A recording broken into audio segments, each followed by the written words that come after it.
Selama mahasiswa juga itu memang sudah sering aktif, sudah terlibat bagaimana mendesain pemilu meskipun levelnya, skopnya iya terbatas ya karena 2018 ya Pak. ya Apa pengalaman atau tantangan yang paling berkesan bagi Bapak dalam menjalankan tugas di KPU Kota Parepare, Pak?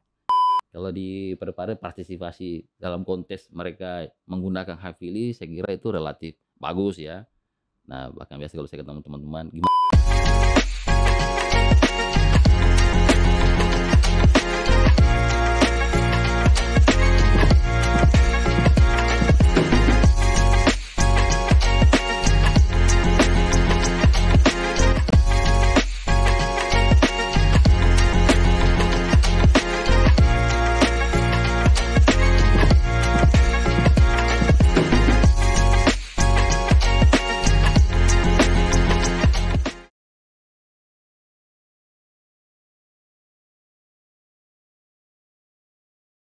Assalamualaikum warahmatullahi wabarakatuh. Waalaikumsalam warahmatullahi wabarakatuh.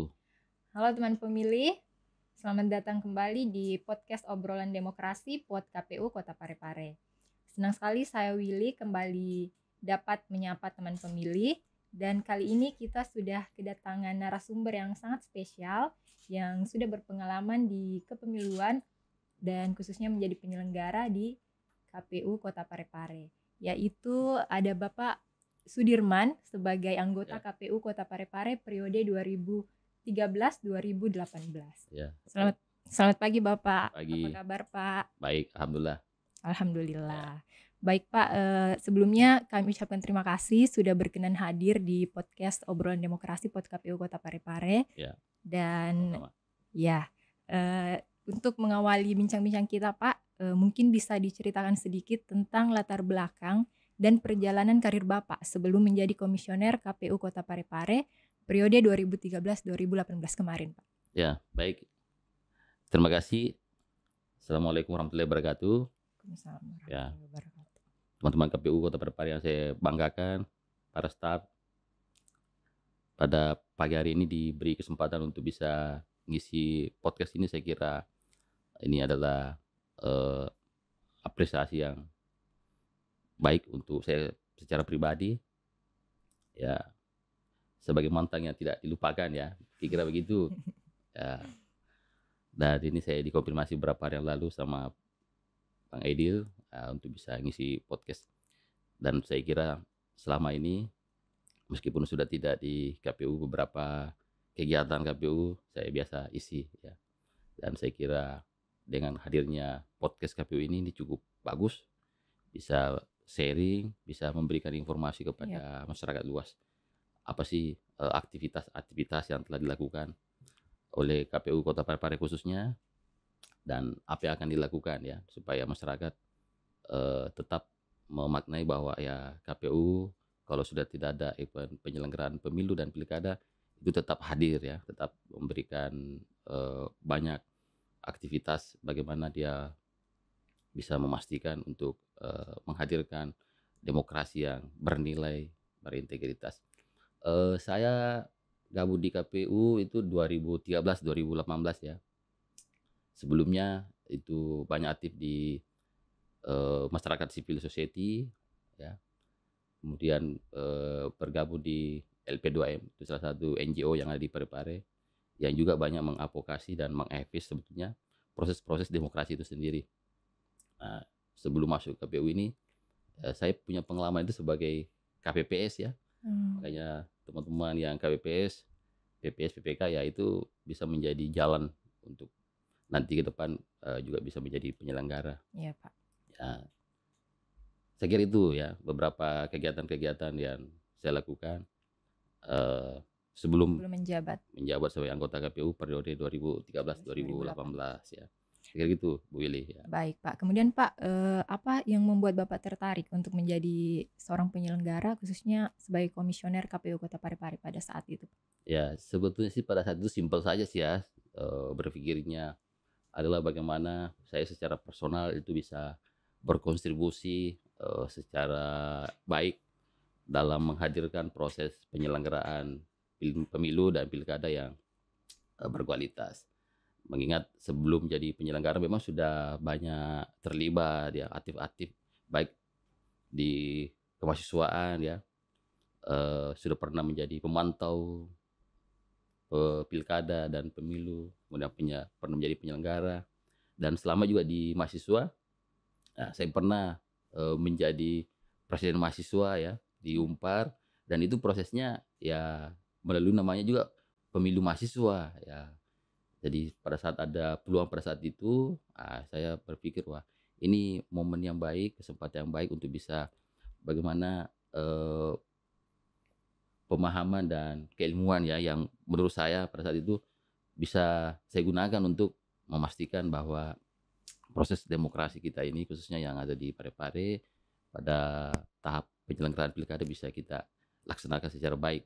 Supaya bisa berkontribusi lah kira-kira begitu ya. Iya, Pak. Bisa menghadirkan proses penyelenggaraan pemilu dan pilkada yang baik dan Baik, baik. berkualitas. Baik, Pak. Ya. Jadi emang sudah lama berkecimpung di dunia Ya, betul betul kepemiluan ya, Billy. Pak. Ya, jadi selama mahasiswa juga itu memang sudah sering aktif, sudah terlibat bagaimana mendesain sistem, pemilu meskipun levelnya, skopnya iya terbatas ya karenanya di lingkup kampus Iya. ya. Tapi setelah saya gabung di KPU ternyata kurang lebih sama gitu ya. Cuma kalau dulu di mahasiswa, regulasinya ya itu tidak apa ya, tidak sekomprehensif lah dengan regulasi yang ada di KPU dalam proses penyelenggaraan pilkada dan pemilu. Mungkin juga karena tujuannya berbeda ya. Kalau di mahasiswa hanya sebagai pembelajaran, Iya. kalau pemilu pilkada ya itu mencari pemimpin yang benar ya, ya betul ya. Kalau di mahasiswa kan hanya sekedar ya pembelajaran saja gitu ya. Baik, Pak. Kemudian Pak, selama Bapak menjabat sebagai anggota KPU Kota Parepare periode 2013-2018 ya, Pak. Ya, Apa pengalaman atau tantangan yang paling berkesan bagi Bapak dalam menjalankan tugas di KPU Kota Parepare, Pak? ya. Saya mulai kalau tidak salah pelantikan di 25 ya, Desember 2013.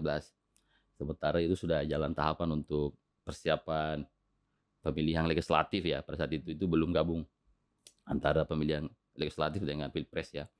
Nah, tentu setelah kita masuk, kita dilantik orientasi, kemudian diskusi dengan teman-teman staf, wah ternyata kompleks juga ini urusan teknis dalam proses penyelenggaraan pilpres ya pada saat itu.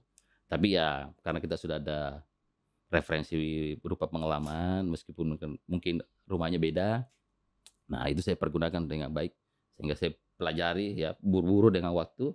Alhamdulillah, karena pada saat itu saya dipercayakan sebagai divisi teknis ya, Ya, Pak. yang betul urus konsen untuk bagaimana penyiapan secara teknis ya. Kita sih berupaya supaya proses pelaksanaan pileg pada saat itu bisa berjalan dengan baik ya, bisa berjalan dengan baik. Nah dari situ saya dengan secara pribadi, bersama dengan teman-teman di teknis ya. Kalau pada saat itu Pak Asrul ini masih staf ya, kalau tidak salah dulu Kasubag Teknis di masa itu, saya namanya Ibu Jasmine ya, Ibu Jasmine kalau tidak salah itu. Kemudian ada Pak Asrul, nah ada Pak Anas banyak lah yang bantu. Akhirnya, pemikiran kita pada saat itu setelah saya pelajari, oh ternyata memang ini agak kompleks. Kalau begitu bagaimana ini bisa diinterpretasi supaya di bawah ini tidak kelihatan kompleks dalam proses penyelenggaraan, pileg pada saat Iya. itu. Jadi kita mencoba mendesain supaya pilegnya bisa, dimaknai secara biasa-biasa saja, biarlah kami di penyelenggara ini yang betul-betul memahami dan melihat bahwa ini urus teknis pileg ini ternyata kompleks juga gitu ya. Nah, jadi waktu itu ya kita terus melakukan edukasi, kita terus mensosialisasikan kepada penyelenggara kita yang di bawah, bagaimana dia bisa menjelaskan kepada masyarakat secara baik supaya, teknis-teknis nantinya yang bisa menjadi kendala ini masyarakat itu tidak terkendala gitu ya. Karena kan biasanya kalau hasil evaluasi kita, partisipasi masyarakat itu bisa tidak hadir di TPS itu karena bukan cuma karena mereka tidak paham tentang kapan waktu, jadwal, Iya. tetapi ya mereka juga karena teknis penyelenggaraan itu mereka nggak paham juga sehingga mereka anggap, sudahlah nanti kalau ada waktu kita pergi nyoblos, kalau tidak, nggak usah gitu ya. Nah ini yang kita coba dorong lah pada saat itu. Banyak sih ya kita lakukan, termasuk salah satunya di tenis pada saat itu kita menyiapkan semacam layanan gitu ya. Jadi kalau ada warga yang butuh informasi atau ada kendala di bawah ya teman-teman di sekretariat tenis itu sudah siap untuk bisa memberikan layanan kepada masyarakat pada umumnya. Baik, Pak. Jadi yang menjadi tantangan dan yang paling berkesan bagi Bapak, proses adaptasi ya, Pak, di awal, Ya, kemudian betul. selanjutnya bagaimana menjalankan peran itu dengan baik Iya, sehingga masyarakat dapat, ini ya, iya, menyalurkan iya betul itu hak Bu Eli. pilih Karena dengan baik. PPS, PPK gitu ya, itu juga kan mereka pada saat itu sudah PPK yang memang sudah dibantu sebelumnya ya, Iya, sehingga mereka juga kadang nguji-nguji lah KPU pada saat itu komisionernya gitu kan. Setelah ini tinggal beberapa tahapan, tapi karena kita punya kompetensi memang masuk sudah siap, ya manglah bisa dikendalikan. iya, Nah, kalau di saya sih pada saat itu sebetulnya tantangannya ya termasuk ada salah satu TPS kita yang harus PSU ya, itu di Lumpue ya, itu cukup memberikan pengalaman yang berarti lah bagi kita gitu ya. Bagaimana mengelola pelaksanaan pileg itu ya betul-betul dibutuhkan kolaborasi, kerjasama. Karena terkadang kita sudah siapkan secara baik, ya ada-ada saja kendala dan masalah yang iya, dihadapi. Termasuk salah satunya itu kita tidak pernah membayangkan bahwa nanti ada salah satu TPS ini itu PSU dan itu memberikan dinamika yang iya. cukup ekstrim ya karena pro kontra lah pada saat itu ya. Tapi bisa kita laksanakan dengan baik, aman kok, sukses. Baik, Pak. Kemudian Pak, bagaimana Bapak melihat, eee, pandangan Bapak Ya, mengenai pelaksanaan pemilu dan pemilihan serentak tahun 2024 kemarin, Pak? ya. Sekira itu sudah baik ya, baik. Meskipun ada kendala-kendala ya, kendala-kendala dan bisa jadi karena beban teknisnya juga cukup berat gitu ya. Eee, Misalnya, partisipasi ya di TPS itu jadi karena banyaknya surat suara yang harus diterima oleh masyarakat, Iya, sehingga tumpah masyarakat banyak yang, "Sudahlah capek nunggu gini, toh juga nanti kalau mereka terpilih belum tentu pikir kita." Ya sudah, jadi itu ya, itu tuh jadi kesan-kesan. Kalau secara kampanye juga ya saya kira banyak masyarakat yang biasa mau ikut kampanye karena ada sesuatu, bukan karena betul-betul ingin memastikan bagaimana sih kualitas calon ini gitu ya. Dan ini saya kira tantangannya adalah bagaimana komunikasinya ke depan sebagai bagian dari edukasi iya. yang harus dilakukan oleh penyelenggara bahwa ya pentingnya sebetulnya kampanye itu adalah masyarakat paham apa sih yang mau dilakukan oleh para calon-calon itu gitu ya, dan sebagainya. Artinya nanti pada saat nyoblos ya dia sudah tahu, oh orangnya ini bagus, bisa betul-betul memperjuangkan kita punya aspirasi gitu ya. Ya jangan sampai nanti lah terpilih ya cuma sekedar gaya-gayaan saja, nggak tahu apa yang dikerjakan dan sebagainya. Sekira begitu ya, Bu Eli. Iya, Pak. Itu tantangan ke depannya, Pak, bagaimana Ya, kalau pilkada sih ya pilkada saya kira banyak isu-isu negatif ya, termasuk misalnya, ada isu-isu money politik, cuma kan ya susah sampai hari ini kita tidak bisa buktikan gitu ya. Meskipun mungkin di beberapa diskusi ya seringlah beberapa teman, biasa kita nongkrong-nongkrong gitu ya, bahwa ya perilaku itu ada cuma tidak bisa dibuktikan karena kan normatif untuk membuktikan itu kan ada ketentuan gitu ya.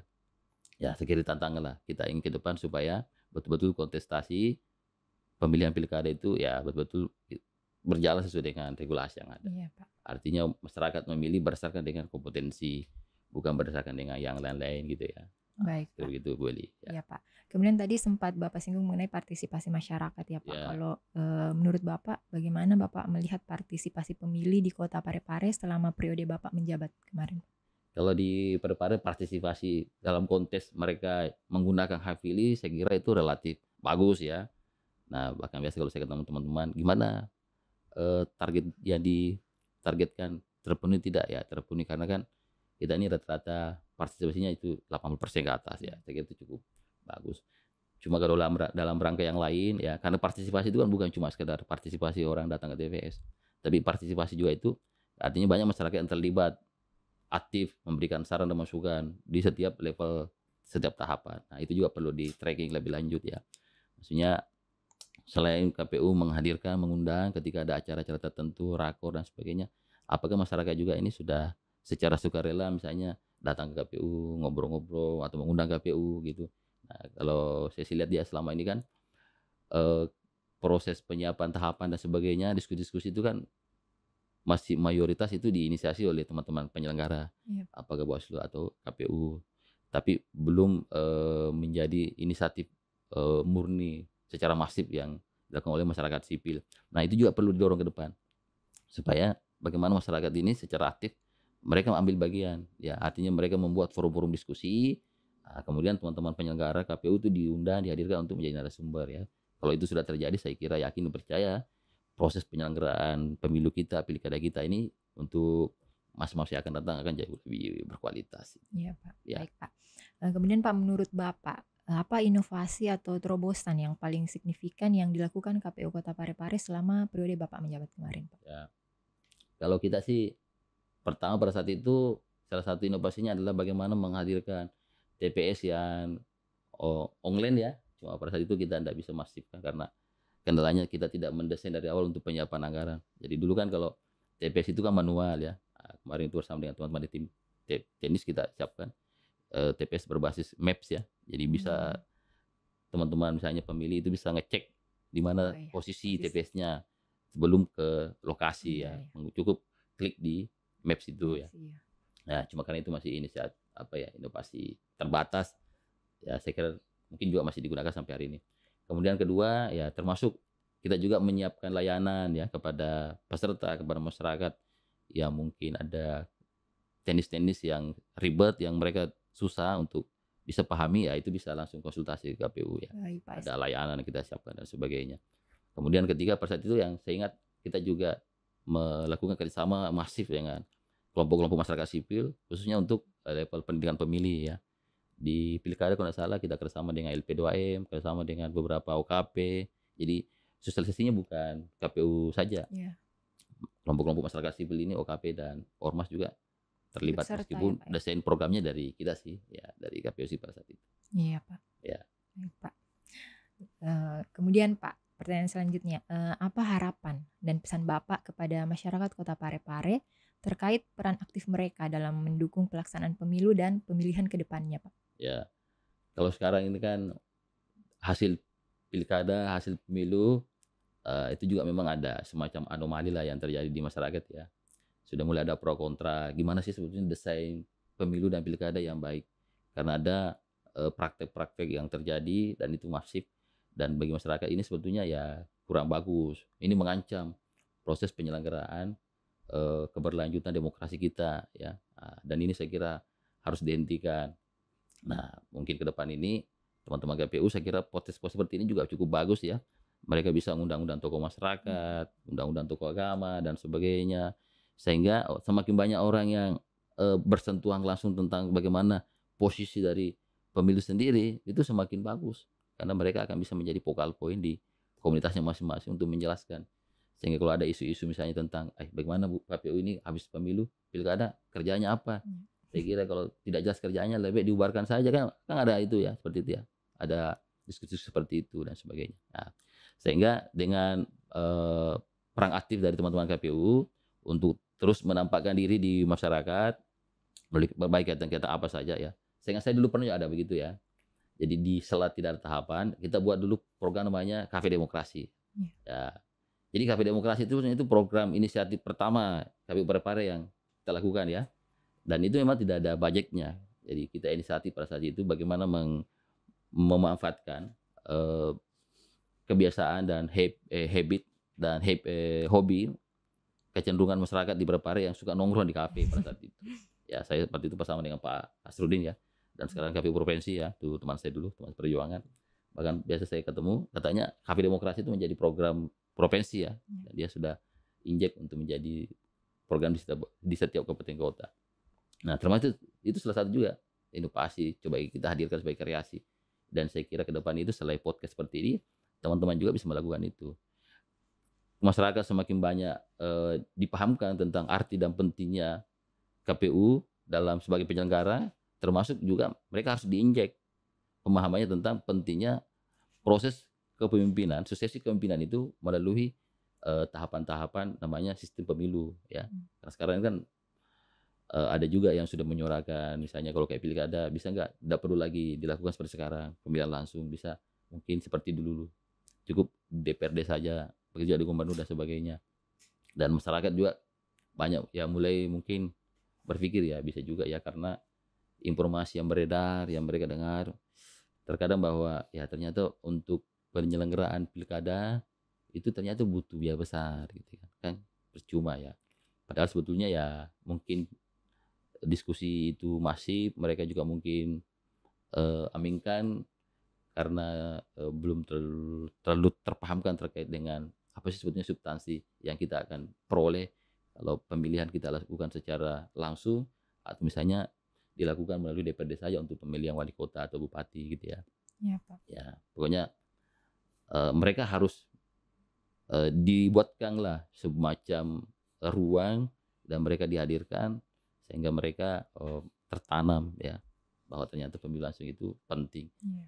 Suksesi kepemimpinan dengan melibatkan masyarakat itu jauh lebih penting dibandingkan kalau hanya didesain cukup di kelompok-kelompok tertentu.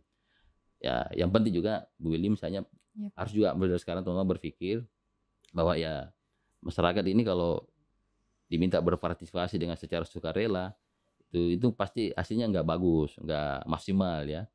Artinya kita berpikir ya sudah diskusi saja bagaimana supaya mereka menginisiasi sendiri bikin program kegiatan. Ya itu kita masih lemah. Artinya sejauh ini ya komitmen kesadaran masyarakat terkait dengan itu karena banyaknya mungkin aktivitas dan kegiatan atau bisa jadi karena dia sudah berpikir ya kan sudah ada KPU yang ngurus. Iya. Jadi kita tidak perlu. Nah ini yang perlu didesain oleh teman-teman di KPU Parepare harus ciptakan ruang-ruang diskusi mereka dilibatkan ya ini sebetulnya investasi jangka panjang. Iya, Pak. Ya, kita mengharap mungkin 5 tahun atau 10 tahun ke depan ruang-ruang diskusi tentang pemilu bukan cuma didesain oleh KPU saja tapi itu juga muncul sebagai inisiatif dan nanti masyarakat pada umumnya ya. Baik. Kalau sekarang ini kan belum ya. Iya, Nah, tapi ini harus didorong. Ya, harapannya begitu. ke depan seperti itu ya, Pak, Ya. peran aktif masyarakat semakin maksimal di Ya.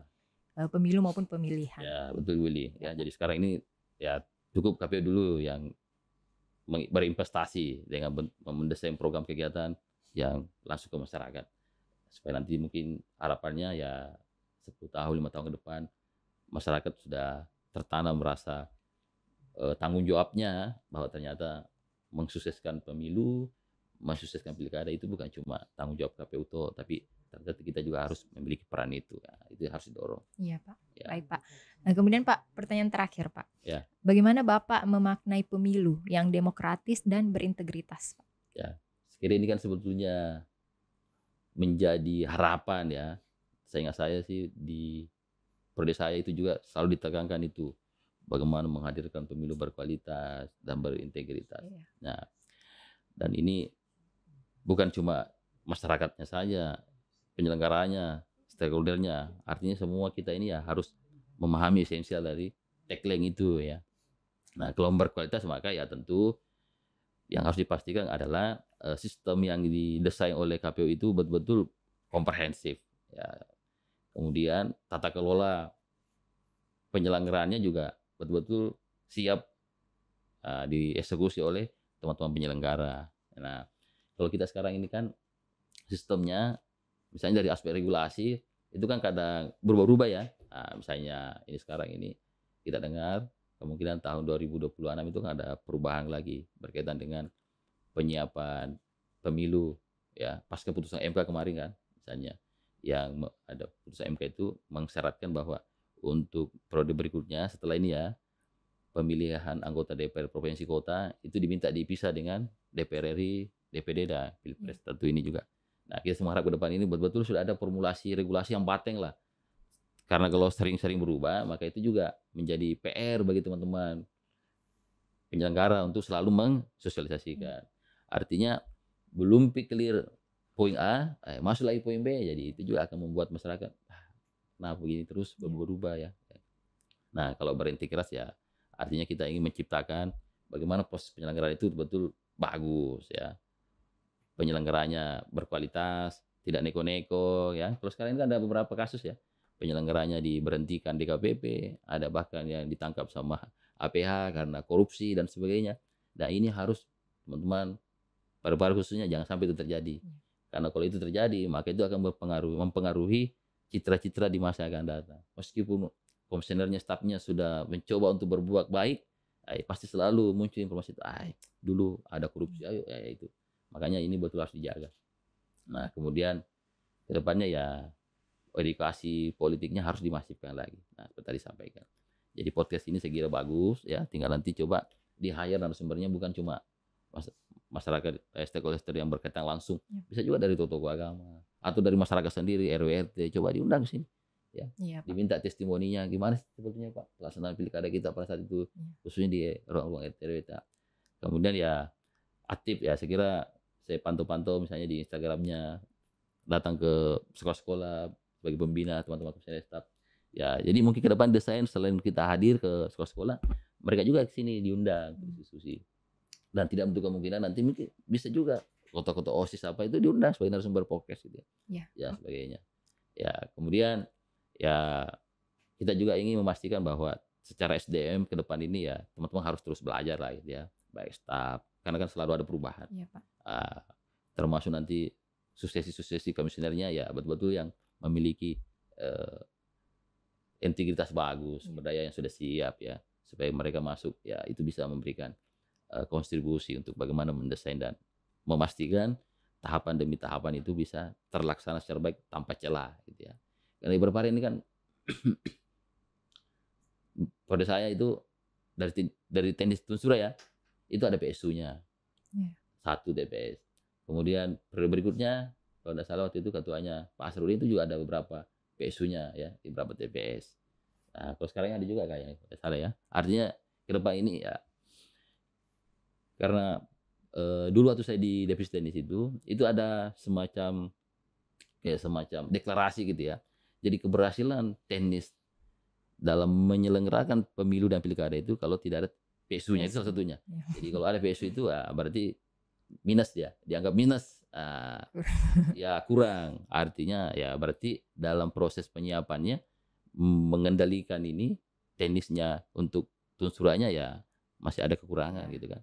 Ya terlepas bahwa ada karena KPPS-nya kurang siap, itu enggak masuk hitungan. Pokoknya itu pasti teknis tanggung jawab teknisnya mestinya berarti kurang untuk melakukan pendidikan, pelatihan, BIMTEK dan sebagainya gitu ya. Nah, itu mudah-mudahan lah di masa akan datang ini bisa lebih baik lagi gitu ya. Amin. Pokoknya intinya kolaborasi. Jadi mulai sekarang ini teman-teman harus kerjasama. Perbanyak saya kerjasama ya.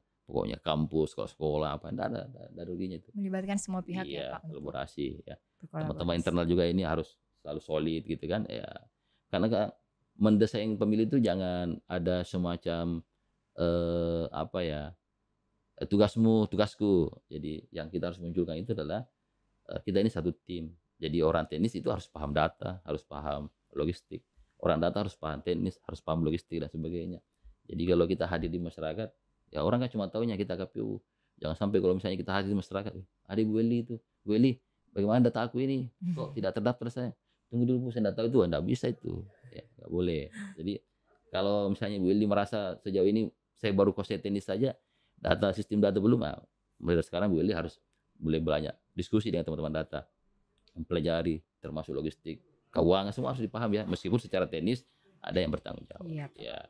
Kalau itu kita kuasai, saya kira kalau kita ketemu dengan masyarakat kita bisa jelaskan, maka pasti masyarakat percaya dengan kita. Oh iya, tahu KPU itu bagus. Karena kemarin saya ketemu, dia bisa jawab. Coba kalau misalnya Ibu Eli ketemu saya coba tanya-tanya, ternyata Ibu Eli misalnya tidak bisa kasih informasi yang menyenangkan bagi saya. Pas saya bilang, apa itu KPU nggak jelas. Kan tidak mungkin gitu ya. Ya, sekitar begitu Bu Eli. Ya. Baik Pak. Oke, baik, Pak. Luar biasa Pak. Terima kasih banyak Pak sekali lagi karena sudah berkenan hadir di podcast KPU Kota Parepare ini.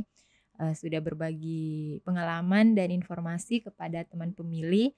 Semoga apa yang disampaikan dapat bermanfaat, terutama untuk perbaikan proses pemilu maupun pemilihan di Kota Parepare.